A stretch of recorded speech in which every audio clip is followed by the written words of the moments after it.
I don't normally start my videos off with a naked face, but today I'm trying out a foundation. I have a serious bedhead this morning as well.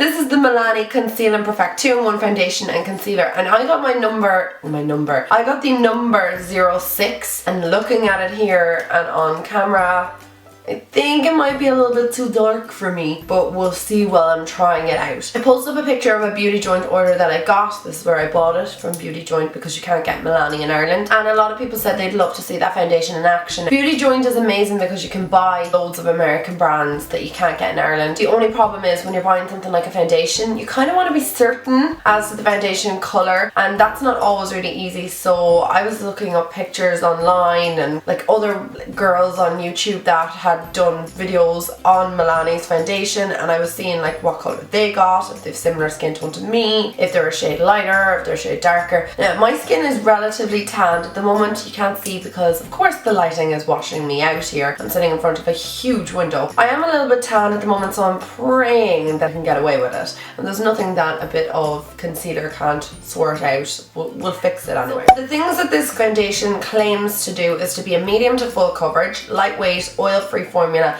long wearing, water resistant and sweat proof. Water resistant, that's interesting because I actually saw a video there not so long ago about putting water resistant makeup to the test. The Milani foundation claims to be an awful lot of things. Now normally when I apply foundation, you guys always say, you know, prime one side of your face. That's what I'm going to do today because obviously that's really pointless to test. Where's my hair bobbins? Where are all my hair clips? What is actually going on with my life? And I get my roots done next week and I actually can't wait, and my eyebrows done on Saturday. I'm like a holy mess. I've just been sick and haven't left the house in like 2 weeks nearly. I'm just looking like a hella mess, so ignore. The primer that I'm going to use to prime is the Primerifying Beautifying Primer, and I'm going to apply it to, let's say, my right hand side of my face. Apply that onto my fingers and just apply it into this side of my face. For those of you who are curious, I have oily combo skin currently because I'm so sick, well have been so sick. I'm blowing my nose like an absolute fiend, and all around my nose is really dry. I've never felt my nose been dry before, like around the corners of it. You'd think for an oily girl to have dryness around her nose would be a good thing,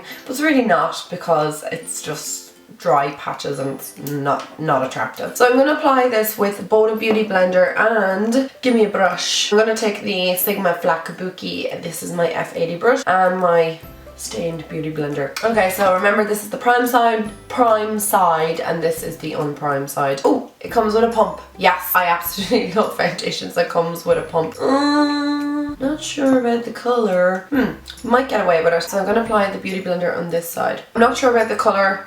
It's not too bad. We might get away with it. I think maybe a shade down, like 05, might have worked a little bit better. So far it's blending quite nicely into the skin. It's quite nice, just the colour is not on point. It's just a little bit off. Okay, it's definitely a medium coverage foundation, I will say that much. I'm going to have to do another little bit of a layer over certain parts of my skin just to get it more full coverage. So I'm going to go in with my Kabuki brush onto the prime side. Okay, now I don't know if it's the primer or if it's, how did I say that, so weird, or if it's the brush, but this is applying much nicer onto this side, much more even.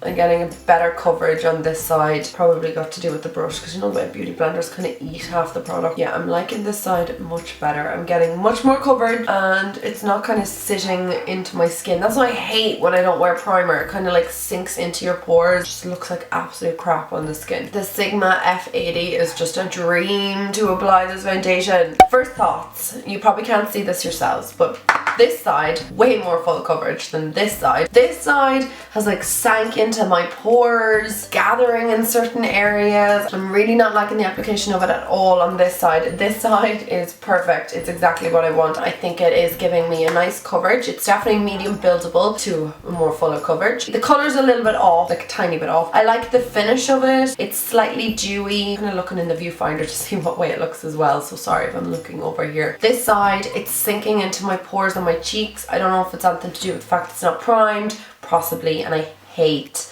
applying foundation to an unprimed face. It's like my biggest pet peeve. I hate it so much. Other than that, I have no more things to report on at this stage. I'm going to go and finish my makeup. I'm going to come back and let you guys know exactly how I'm liking the wear of it. I'm going to try and come back 3 times in the day. Oh my god, I never even told you what time it was. Oh my god, I'm so silly. It's 11:40 currently. So I'm just back right now after applying the rest of my face makeup. I filmed another video, so I kind of delayed a little bit. It's almost 1 p.m. Oh, this makeup tutorial will be coming up. If it's up already, it'll be linked down below. The foundation, I'm liking the way the products went on top of it. Looking at it in the mirror, I'm still hating on this side because I can see my little pores on my cheeks. I never have problems like that ever with foundations in general. But then again, I never don't wear a primer. I never skip the priming step. That's a better way of saying it. This side, perfect. Everything went on top really, really well. Everything blended out quite well. My powder went on top nice. There's nothing really to write home about right now. I am noticing a little bit of the clinging of the foundation just at the tip of my nose and just around the corners, like I said, where I'm blowing my nose. But obviously from setting the foundation, I can see it a little bit more. If you have dry skin, I'm straight off the bat going to say this is not a foundation for you. If you have any patches of dryness on your skin, I'd say stay clear of it. I generally have the most oiliest T-zone area ever that foundation slips off it. That's my problem with it. But from the dryness just on the tip of my nose and just around the corners, I can see it clinging to dry patches of skin. Definitely not a good look for those of you who have dry skin because you're just not going to want to emphasize any dryness or flaking of skin on the face because that is just not hot. So far, I'm really liking it. It's not my holy grail foundation by any stretch of the imagination. It's looking pretty nice. If it wears well throughout the day, then it'll definitely be an everyday foundation for me. Once I applied all the other products, you wouldn't notice that this foundation is a tiny bit too dark for me. I think it looks perfect now. Okay, so I will come back to you in a couple more hours and keep you updated on the wear of this foundation. So it's 4:45 currently. Right, I'm dying first of all to take my makeup off because I just feel like this foundation is just so oily on my skin. I'm looking a little bit shiny as well. Okay, so this is what the foundation is looking like up close. I feel like I'm a little bit greasy here. Look at this chin. Just look at that chin. I'm a little bit greasy around here. Around here. Story of my life. There's nothing new there. I'm just going to take my pressed powder. This is the Rimmel Stay Matte. I mean, I've had this on for what, 3, 4, 5 hours? It's looking really nice in person. I just feel like it's oily, so even though it might only be showing up a little bit on my skin, I still just don't feel very comfortable with the oiliness that I'm feeling from it, like especially on my chin or around my nose. I don't know who this foundation is suitable for. I'm still kind of at a loss because it's not clinging anymore to the dry patches that were on my nose, but it's getting oily on my chin and in between my brows. Definitely on the unprimed side, there's a bit of patchiness as opposed to the primed side. It's looking a bit smoother. I'm still happy with it. I'm kind of on the fence. I'm not really sure because usually when I like a foundation, it's kind of like, wow, I love this foundation, and I'm looking at my skin going, oh my god, it's amazing. Whereas with this foundation, I like it, but I don't love it. I will come back in a little while and see how I get along. If it can last the next 3 hours, I'd be pretty happy because that's a standard 8-hour day, and that's what I would be using it for my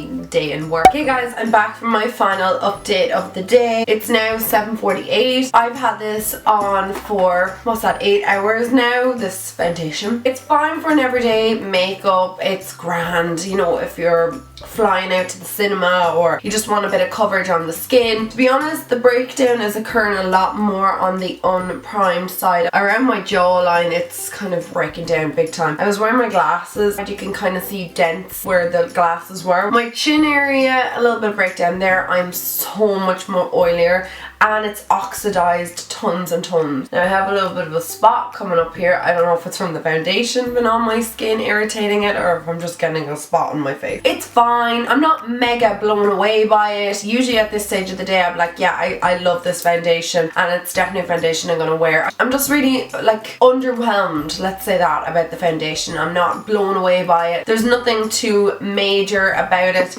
to say, wow, it made my skin look amazing and glowy. I think it would be a perfect perfect foundation for, you know, if you're heading into town and you just want to add a bit of coverage to your skin, or you're going to the cinema like I said, or maybe you're just going to like an event for a couple of hours and you just want full coverage foundation. If you're going to something that you need your foundation to last all day, I don't recommend this. Not even in the slightest would I recommend this. I have much more affordable foundations that I would say would work better for the longevity. Like I'd say my L'Oreal True Match, my L'Oreal Infallible, my Rimmel 25 Hour Foundation. They definitely would be more affordable foundations that would just stand the test of time. Whereas this, not so much, and I need to take my foundation off because I just feel like it's a little bit heavy on my skin. So that is my complete update. I don't know if I'm helpful at all whatsoever, but definitely for your dry skin people, it's going to cling to the dry areas. For oily people, it seems to kind of get a bit oily throughout the day. I don't know who this foundation is targeted towards, and you know, it doesn't look the hottest right now. All in all, I would give this foundation probably about maybe a 6 out of 10. Like, it's not the worst foundation I've ever used, and it's not the best either. There's a couple of pros and cons about it. I'll write a little bit more in the description if I forget anything. Guys, thank you so much for watching. I hope you liked this first impressions, and if there's any foundations you want me to try, please let me know. I'm gonna go and shower now because I'm dying to just scrub my body. Do you ever feel like that? Thank you so much for watching, guys. I love you, and I will talk to you in my next video. Mwah. Bye!